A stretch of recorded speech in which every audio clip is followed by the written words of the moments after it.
Come on, let's go. What's up, SNA Assassinators? This is Super Ninja Austin back here with another SNA podcast video, and this is the wrestling news video of September 24th, 2024, and we're going to be talking about the wildest wrestling news stories and rumors that you assassinators need to know from the Wrestle Talk article. Make sure to watch it to the very end because I have so many intriguing news for you all today. We're going to start off today with some bad blood news and the updates on the main event plans backstage. And a new backstage update has shed light on WWE's plans for the main event, Bad Blood, 2024, which is going to take place on October 5th at the State Farm Arena in Atlanta, Georgia. The return of the Bad Blood Premium Live event in the event after 20 years of absence is something highly anticipated by fans, and the card announced for the event thus far has only heightened expectation. One of the big questions leading into the show in regards to which match will secure main event status.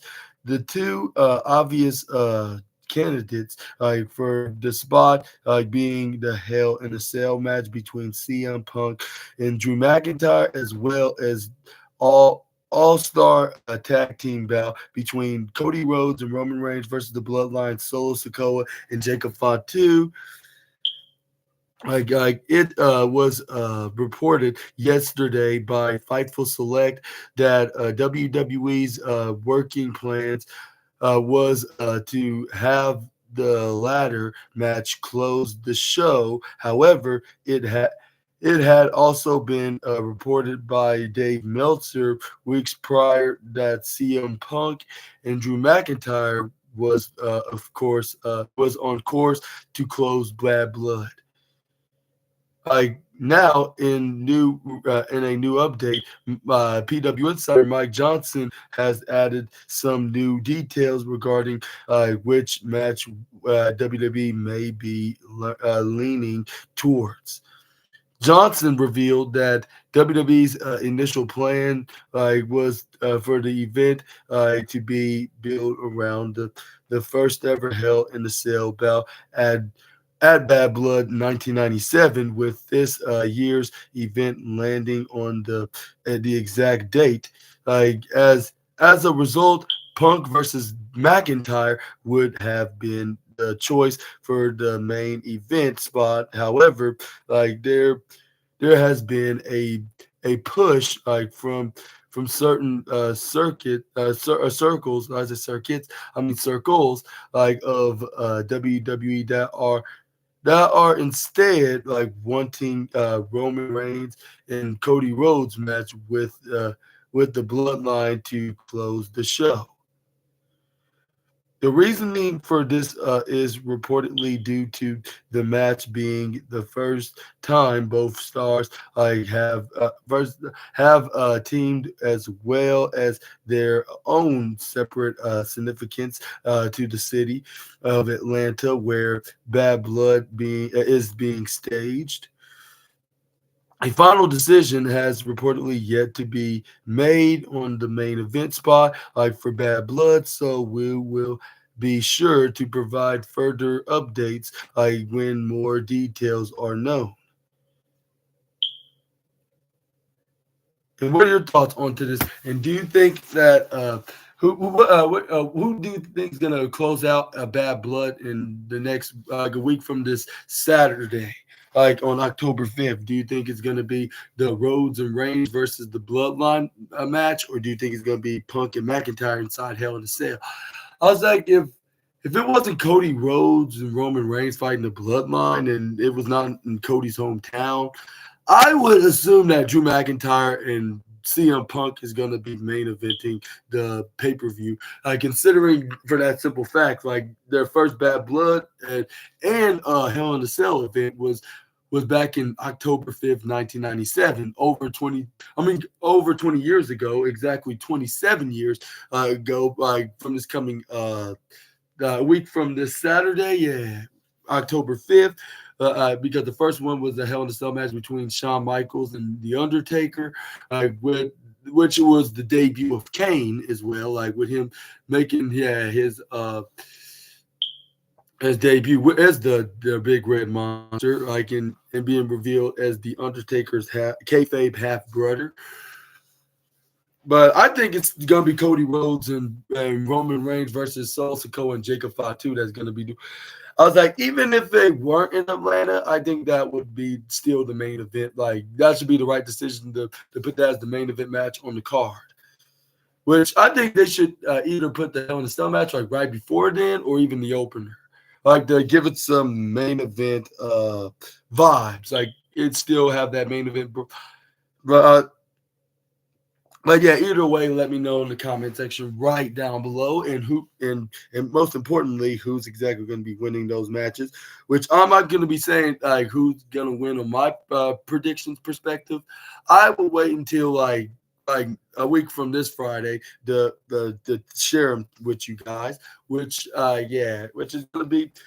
Which probably will most of y'all will probably would predict that I'm going to be predicting, but yeah, let's move on and talk about AEW's less confident of re-signing popular star amid WWE interest. And yeah, with an expiring contract, Daniel Garcia's future in AEW is quite uncertain at the moment, particularly with WWE showing an interest in signing him. Garcia has been absent from AEW television since All Out on September 7th, where he faced MJF. Like a week earlier, Tony Khan had addressed Garcia's role in AEW, saying he's here and he's a great part of AEW. Recent reporting has stated that WWE is chomping at the bit to sign Garcia should he become a free agent. Dave Meltzer has now shed some light on AEW's confidence, in retaining Garcia during the Wrestling Observer newsletter. No, newsletter. I mean Wrestling Observer Radio, like basically like his podcast, not his article. But anyways, he he stated, "I don't think that they want to put him on TV until he makes the commitment." I would say that the surety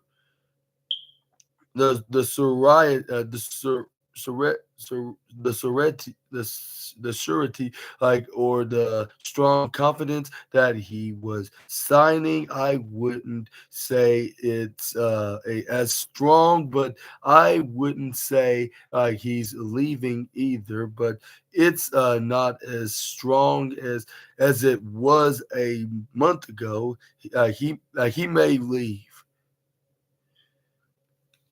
With Daniel Garcia's contract due to end later this year, AEW has announced him for 3 upcoming shows in October and November. Recently, it was reported that WWE insiders felt that the offer made to Garcia, along with the deal signed by Swerve Strickland, were bad for professional wrestling, with both being far over what WWE would perceive the market value both to be. But what is your opinion on this matter of the status of Daniel Garcia's AEW contract deal?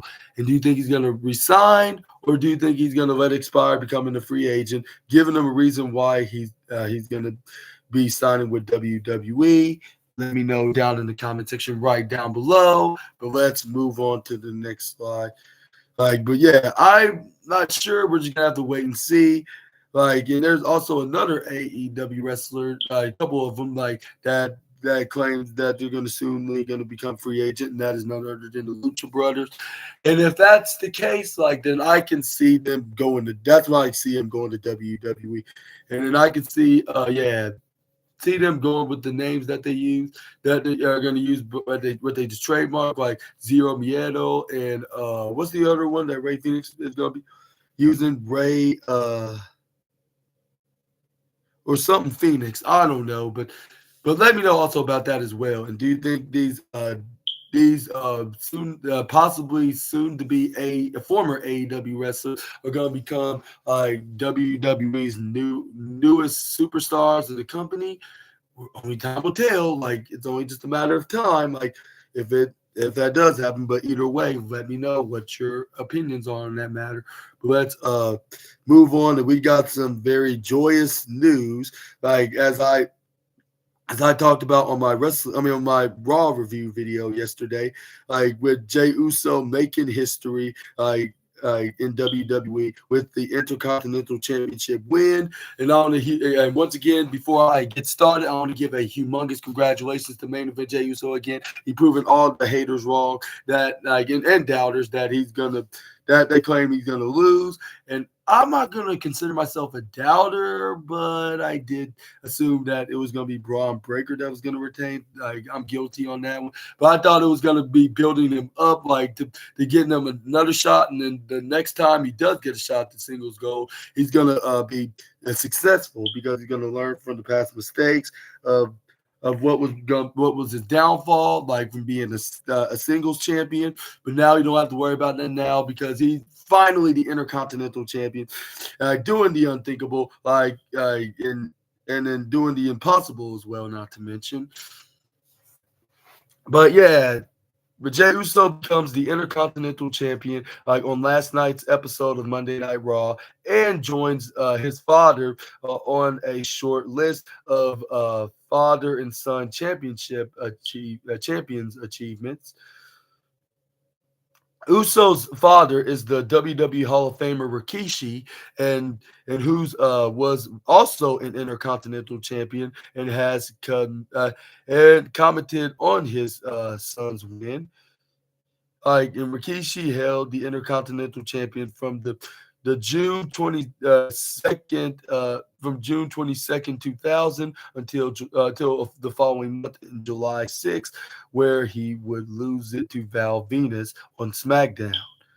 With Jey Uso on picking up the win, the pair joined Mr. Perfect and Curtis Axel as the second father and son to ever hold the Intercontinental Champion, noted by WrestleVote. With at WWE Payback in 2013, Axel took on the Miz and Wade Barrett, and then Curtis Axel took on the Miz and then champion Wade Barrett in a three-way for the WWE Intercontinental Championship. Mr. Perfect would have two reigns as WWF Intercontinental Champion, with the both starting in 1990.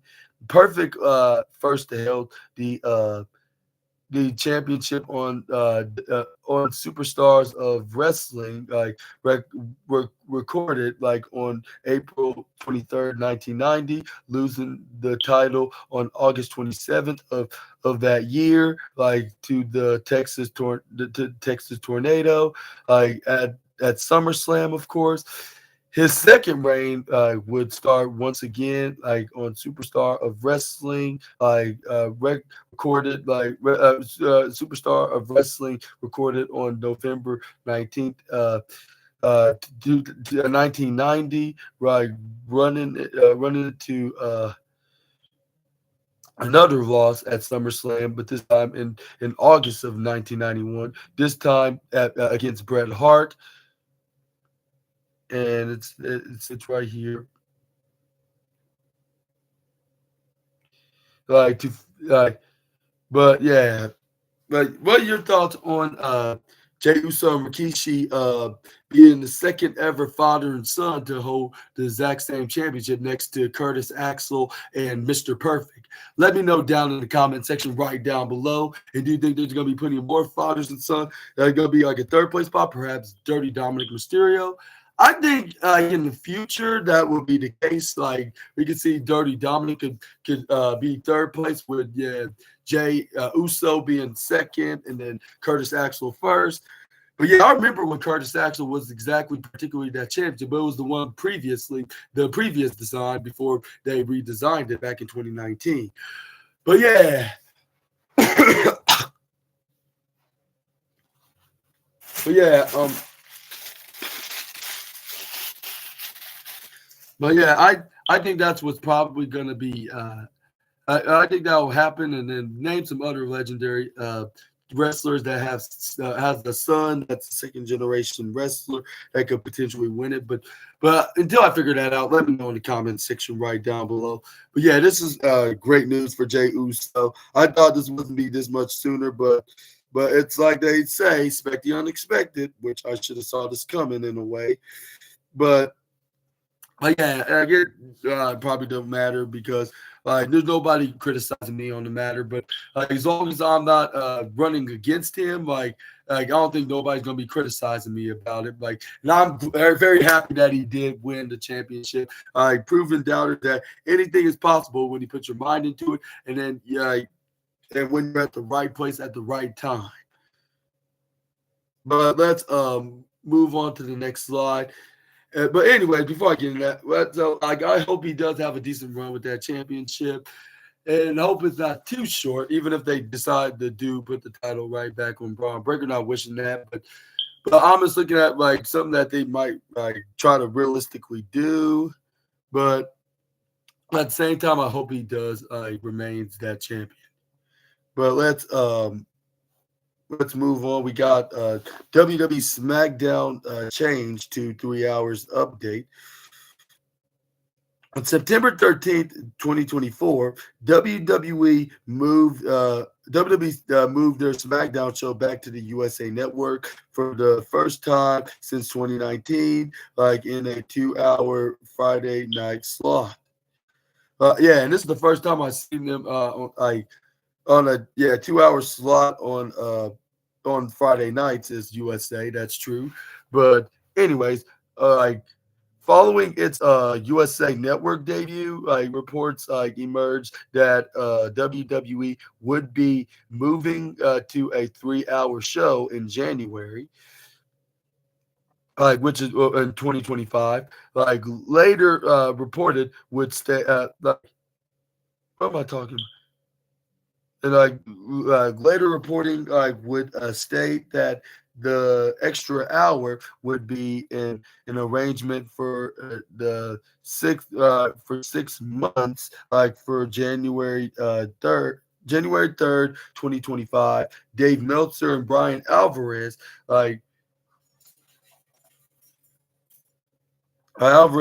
discussed the increased length of WWE SmackDown on the Wrestling Observer Radio, with the subject of the USA Network deal being brought up. Like as we well, I think it start off with good words saying it's not 100%, but it's certainly in negotiations. I would say 50% is going to happen with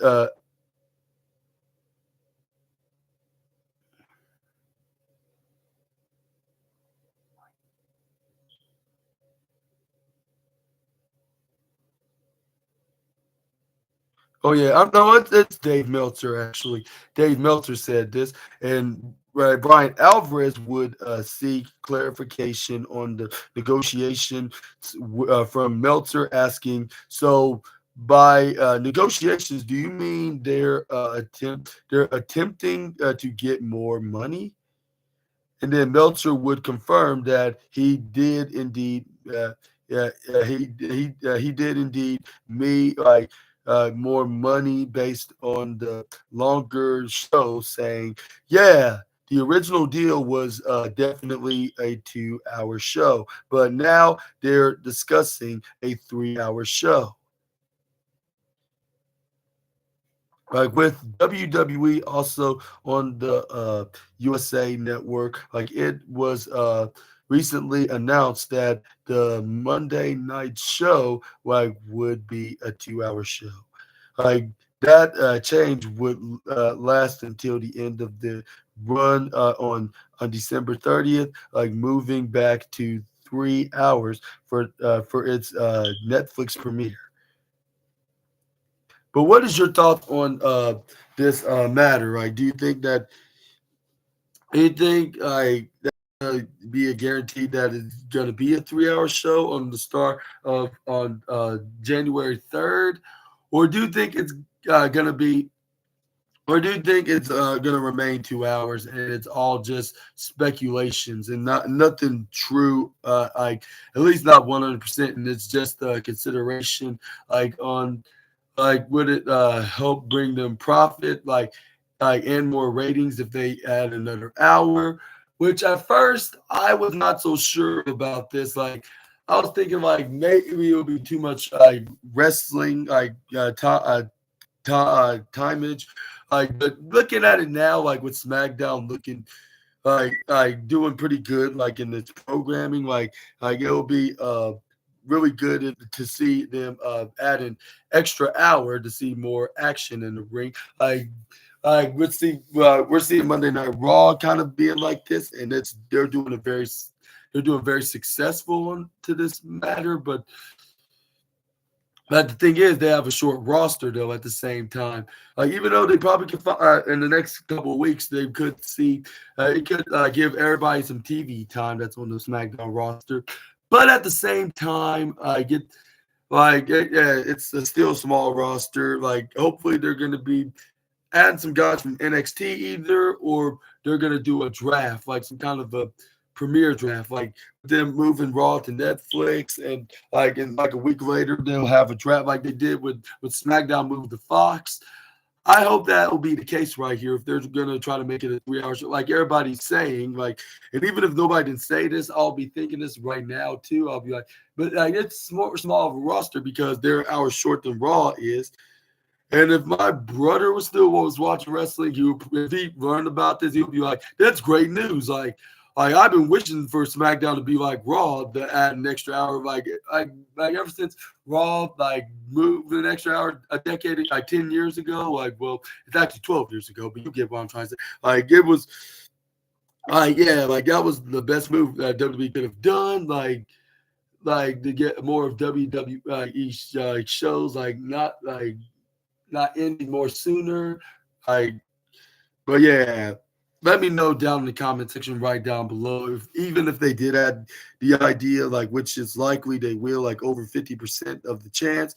Do you think like do you think it's gonna be some big time success, and do you want it to be hours and be more time in WWE? Let me know either way and your opinions in the comments. But let's move on to the next slide. Let's talk about the updates of Hikaleo, like WWE debut plans have finally been confirmed. Like with the former New Japan Pro Wrestler, like uh, has been reported recently of emerged has been emerged that he had been added to the WWE internal roster amid speculation of a debut. In July 2024, it was confirmed that the that that the former New Japan Pro Wrestling Strong Tag Team Champion had signed with WWE. Like his signing like would have presumably brought another member of the bloodline into WWE alongside his brothers Tama Tonga and Tongaloa. However, it was recently reported that Hakaleo had instead been added to the WWE NXT internal roster. with it being expected that he would spend time on that brand. Dave Meltzer clarified. Dave Meltzer has clarified that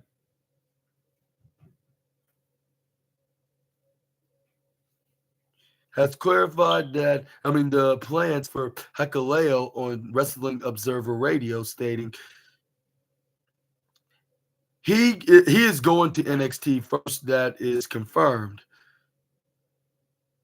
At that time of writing, there is no confirmation as to uh, as to when Hikuleo will make his WWE NXT debut.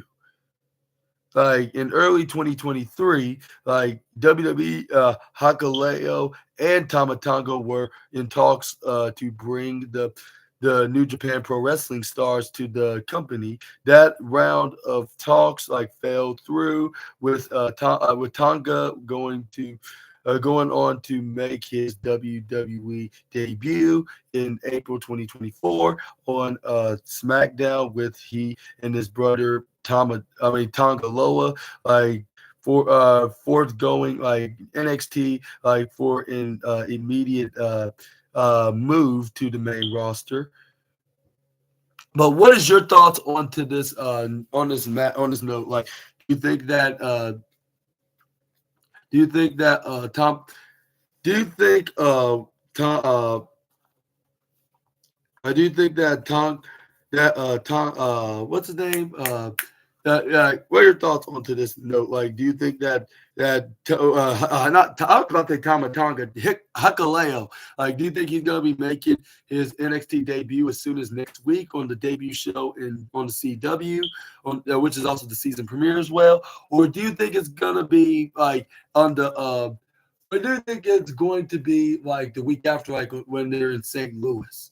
Either way, I just feel like after this speculations of him signing with WWE has been confirmed and he's been put on the NXT roster, I just have a feeling that he's gonna be making his on-screen debut on either of these two shows, like which because they want to give it like a big special feel to the NXT show, like they would do when they have like some kind of a special occasion, like event, like whether it's their premium live event or a special edition of NXT, like they do with Great American Bash or Halloween Havoc. Like if it falls on like when they find a specific date to put it on a Tuesday, but.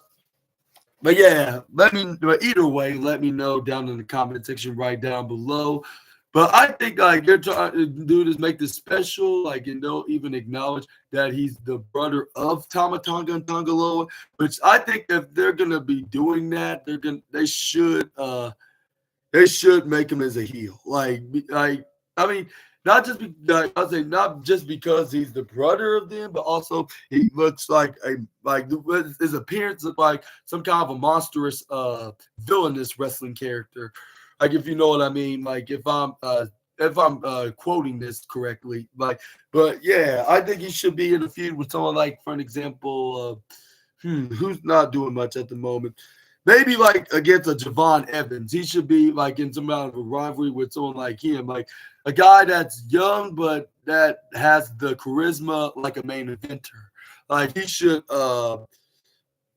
like right after he has his match against Randy Orton, and then with Randy Orton might even putting him over in his own hometown, we could see the debut of Hakaleo could attack him from behind, and it could be he could be in the hoodie or in the mask. He could reveal himself, but Vic Joseph like, oh my God, that's Hakaleo or something like that. Yeah, I just see that. I can see that happening like either there or even like the NXT Championship match, for another example, like between Ethan Page and Trick Williams. Like, what if Trick Williams became the NXT champion by defeating Ethan, like to finally win back the title that he lost to the guy that he didn't even get pinned by, to a guy that he did not get pinned, he still got defeated by him. And he can hit the trick shot, become the new NXT champion. But this is where he could get ambushed from behind. Poor Trick Williams, like if this happens, like he just cannot get a break of getting ambushed and attacked from somebody. Like if it's not If it's not Carmelo Hayes, his own boy, like then it's Ethan Page, and if it's not him, then it's gonna be Hakaleo. But let me know down in the comments down below who it may be, like if that's the case. But we can even do an angle right here that like with them referencing that that that like with Hakaleo can even make references that he's family with the general manager herself, Ava, because she's the daughter of the final boss, The Rock.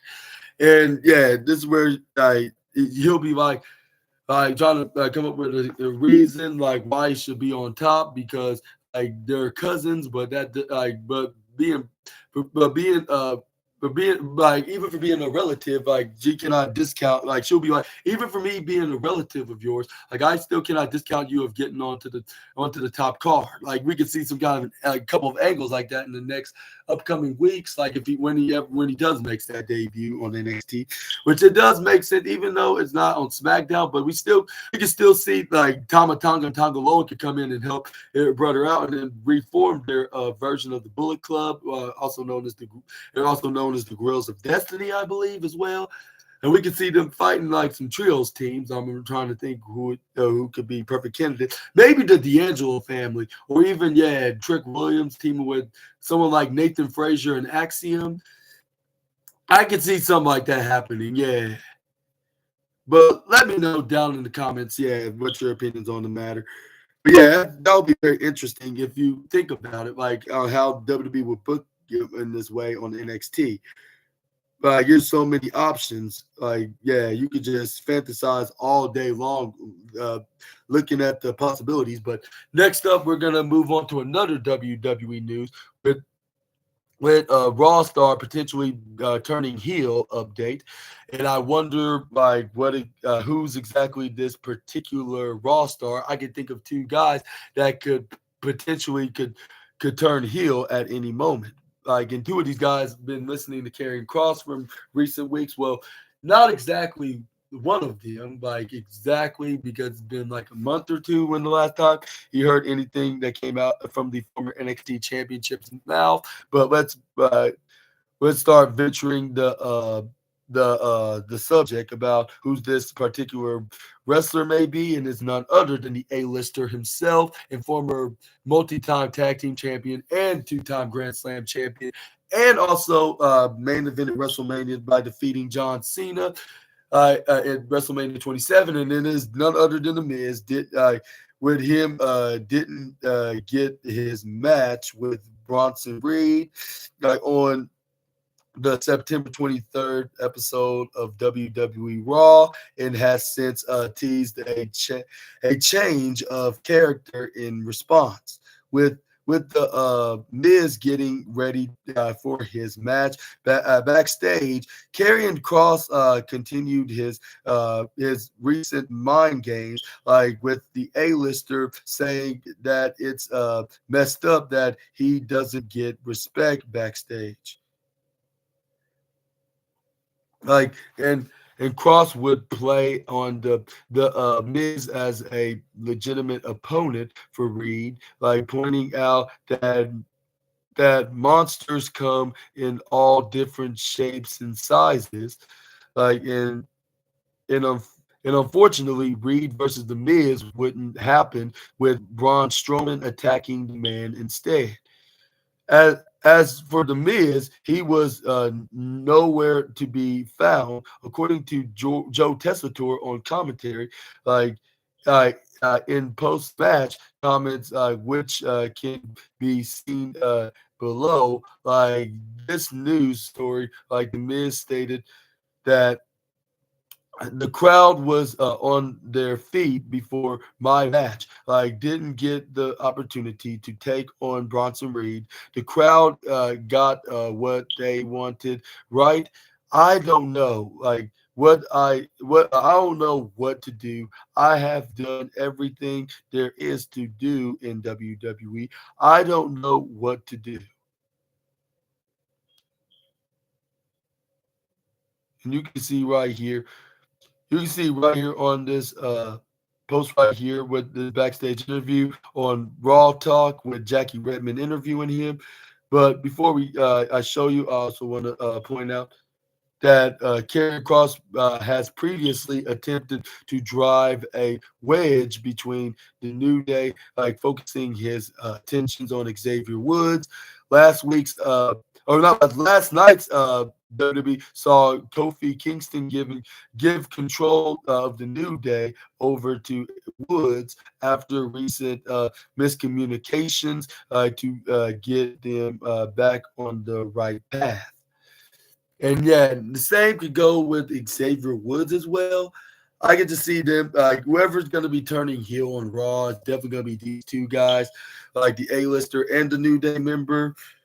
But it's only just a matter of time when that day comes. But we're going to get into that and explore the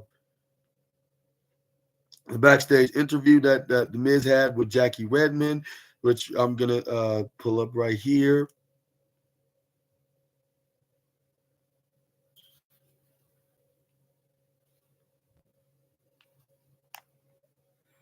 Crowd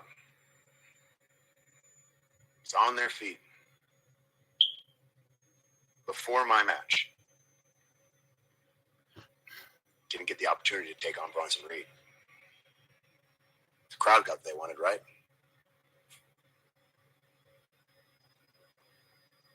I don't know what to do. I've done everything there is to do in WWE. I don't know what to do. I don't know. And what do you think? Where's that going to lead into? A potential heel turn, perhaps? And who do you think he's going to turn on? Let me know down in the comment section right down below. But some just tells me it's only just a matter of time, and I might see who that particular guy that he's going to be turning on may be. Which it could be a guy that's so comedic and a guy that you probably wouldn't want to make your worst enemy rather than your friend. And that man is R-Truth, because he probably would get tired of being not getting the respect that he deserves and getting opportunities that he's trying to get himself back into. But yeah, but let's hope it works out for The Miz and everybody involved. Like on that note, like, and hopefully, like The Miz finally gets his opportunity to finally seek right back where he was looking for, getting back right on track. And some say that The Miz is a better heel than the babyface, which I totally agree. Many reasons, but this version of The Miz I do enjoy. Like he's doing some very fantastic work, even though like really he's not been getting that much TV time, I guess you could say, in matches, which I can understand. What's The Miz's frustrations, like for being like being so out of words right now, like, and being absolutely upset on the matter, like, because I would feel the same way if my match was taken away from me. I was like, even though Braun Strowman didn't quite mean to steal the spotlight steal the spotlight from the Miz, but perhaps he should have waited until post match, like whether if Miz wins or lose or draws with to Bronson Reed, like. At least he should have waited until post-match to come out and give Bronson Reed a piece of his mind. Like I'm speaking in kayfabe, of course, but you get what I mean. But let's move on to the next slide. And we got some injured AEW star believes company doesn't need them right now. And we got the former AEW Continental Champion himself, the Mad King Eddie Kingston, has opened up about his absence from AEW and revealed he feels the company doesn't need him right now at the moment. The inaugural Continental Classic winner had his last match at the May 11th 2024 NJPW Resurgence event, picking up an injury to his leg. Man, what is up with AEW wrestlers getting injured at a New Japan event, as most specifically at Resurgence for a strong championship? But anyways, let's continue. That would require surgery. Like earlier this month, Kingston revealed his current health conditions, like noting he was healing a fractured tibia and meniscus strain, and had his ACL replaced. Like on a recent episode of the of the Davin Sea, was it or the oh no, like yeah, I guess the Davin Sea, but yeah, they were as I report like that. I report like that. Episode W, I report that that Kingston reflect on his time away and the current status of AEW, while saying, to be honest, AEW right now doesn't need me, or doesn't really need me at this point, like in time. In my opinion, with what's going on, they are doing their thing. I think having me around right now may mess up like some plans which I like doing, but also trying to be a company guy. I'm trying, you don't want to mess up the plans too much, like especially even it's good. Like I don't know what's going on with John Moxley. I haven't talked to him in 3 or 4 months. Like I don't know what's going on with him. Like with this whole Darby thing. Like I knew something was up because we text each other at least once or twice a week. Just funny stuff. Nothing but nothing about wrestling. A funny meme of a stupid Instagram thing, like just to make each other laugh. Like he's doing his thing. Like I have nothing against what he did compete in a wrestling ring. Sounds similar to when they last time wrestled like in a ring until they made their AEW debut. And their last match was in May of 2023. But I'm not gonna get into it. But yeah, let me know down in the comment section right down below on that matter though. And also, John Moxley has recently shown a much more aggressive side than many AEW fans might have expected, like attempting to suffocate Brian Danielson with a plastic bag at All Out. Recently, Moxley challenged Darby Allin for his AEW Championship opportunity at Grand Slam, which is going to be tomorrow on September 25th. Moxley has also formed his own faction and has been attempting to recruit Willer Yuta.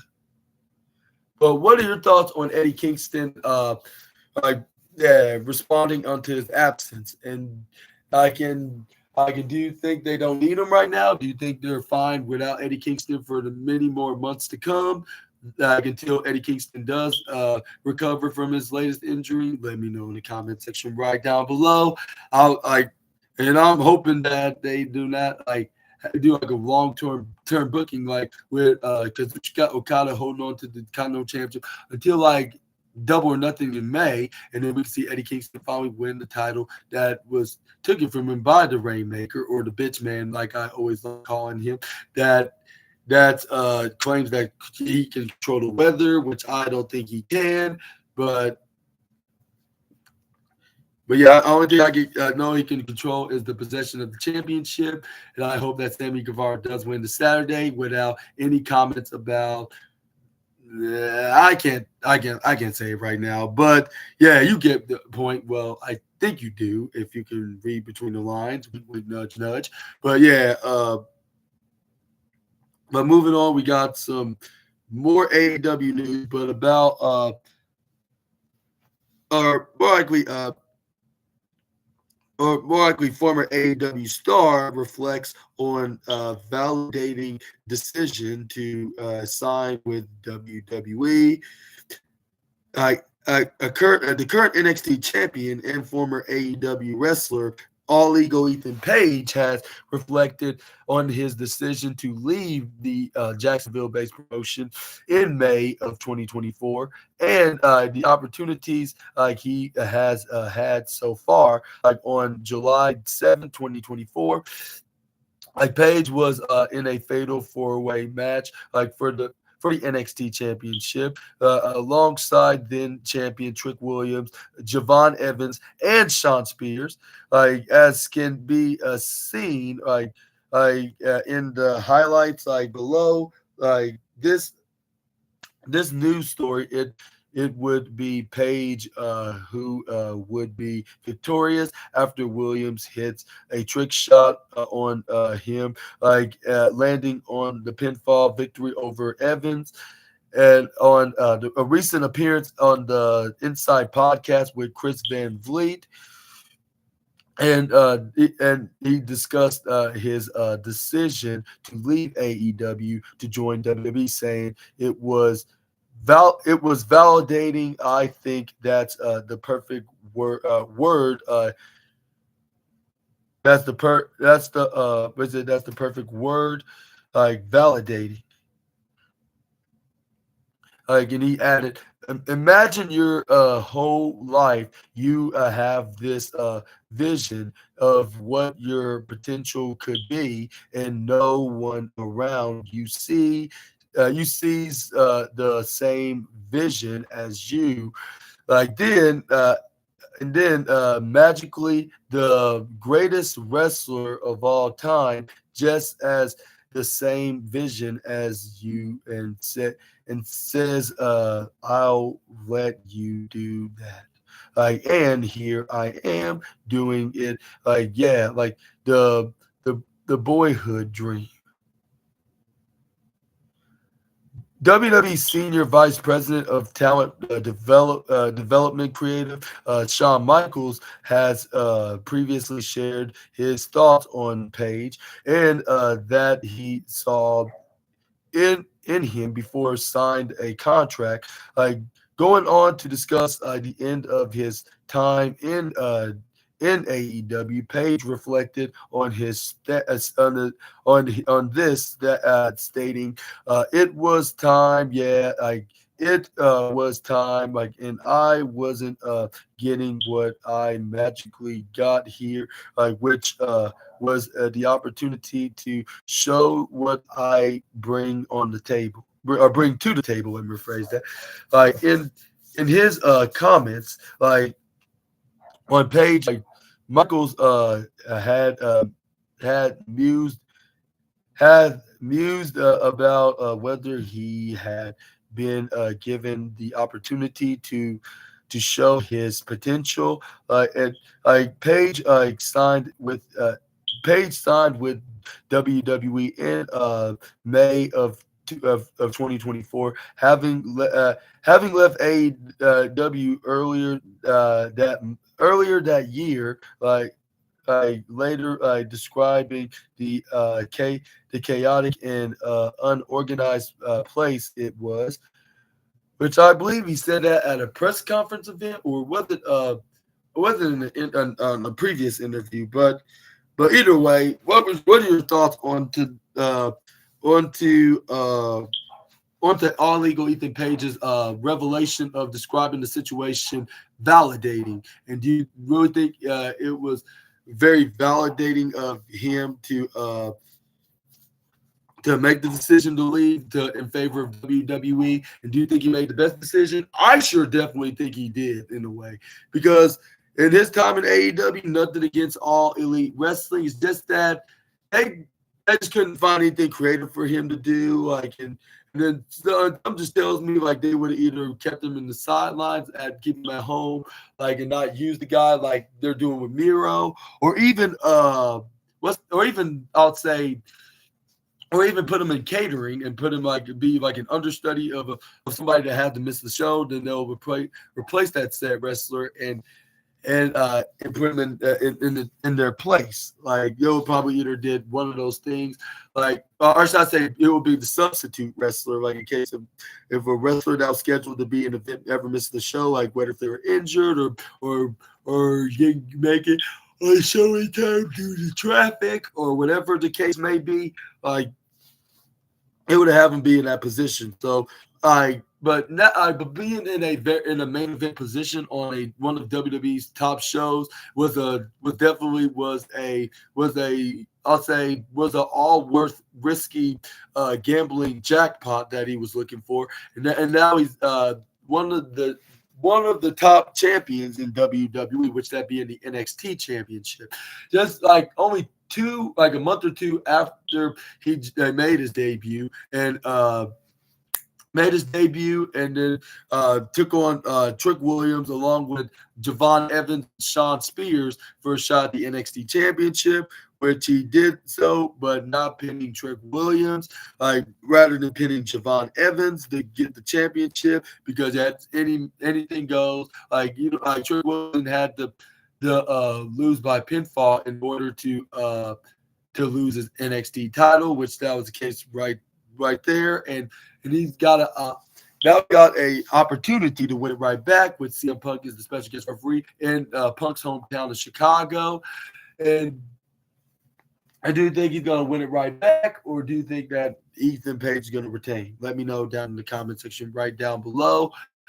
But yeah, I guess was all worth it for the All Ego wrestler with him like finally getting what he's been asking for a very long time. Like when he was in All Elite Wrestling and maybe in other promotions, like WWE has answered his unanswered prayer, and now look what he's at right now. But moving on, we got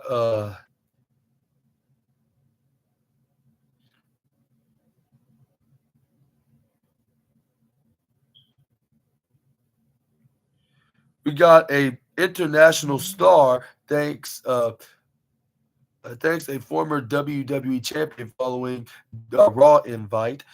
And Japanese wrestler act has thanked Kairi Sane for her invitation to attend Monday Night Raw on last night's episode on September 23rd. Known as Act Yasu, Yasukawa Yakasukawa, like and current performing as act like the real life Yuka Yasukawa like performs like for act act act Actuar's Girl Z in Japan. Like the former Stardom champion shared a photo of herself at last night's WWE Raw, which took place like at the Toyota Center in Ontario, California.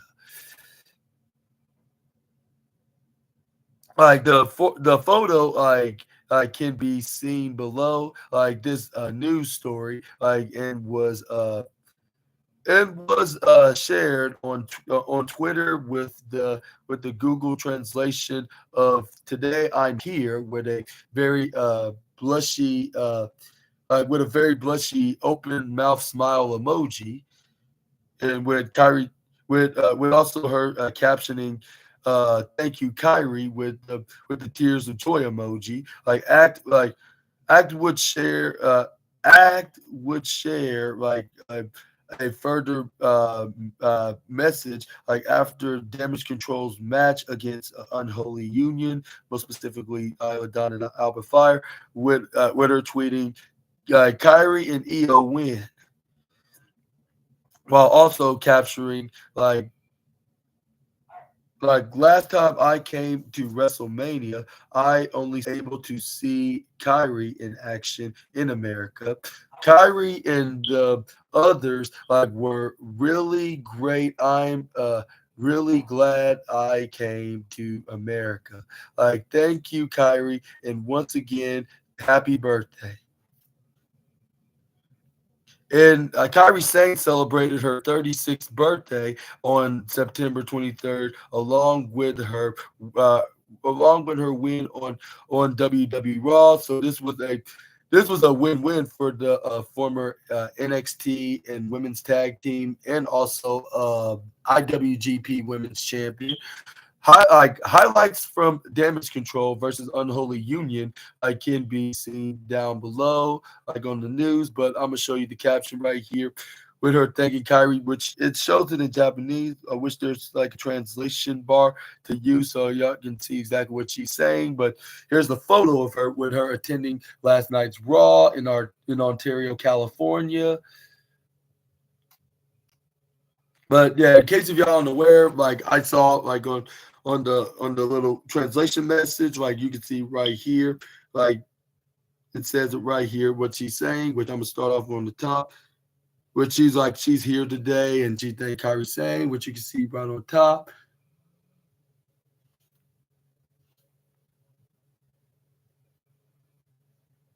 And then you can see her thanking Kyrie saying for inviting her like to this show in attendance.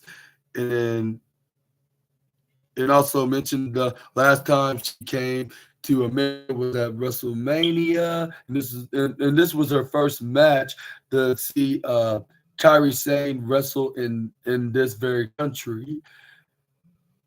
And what are your thoughts on this? Do you think she's gonna be one day be a WWE wrestler herself, or do you think that she's gonna stick with Japanese wrestling and stardom? Let me know down in the comment section right down below, or wherever promotion she's gonna wrestle for. But yeah, either way, let me know down below. But let's I guess in today's wrestling news video with some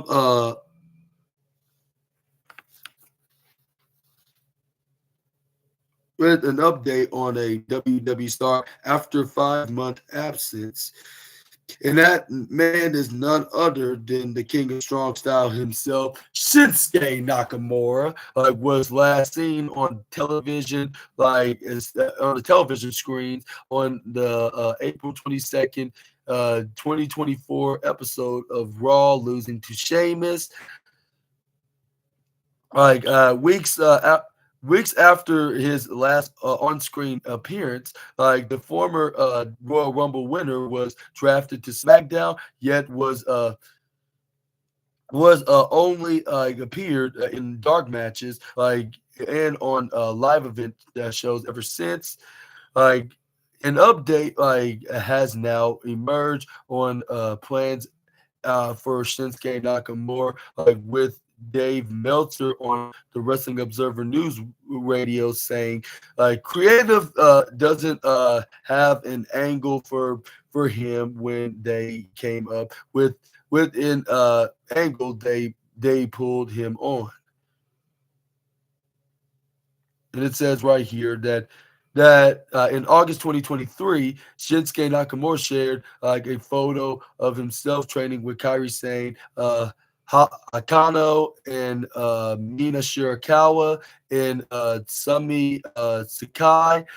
Recently, AEW's Konosuke Takeshita hinted that he was being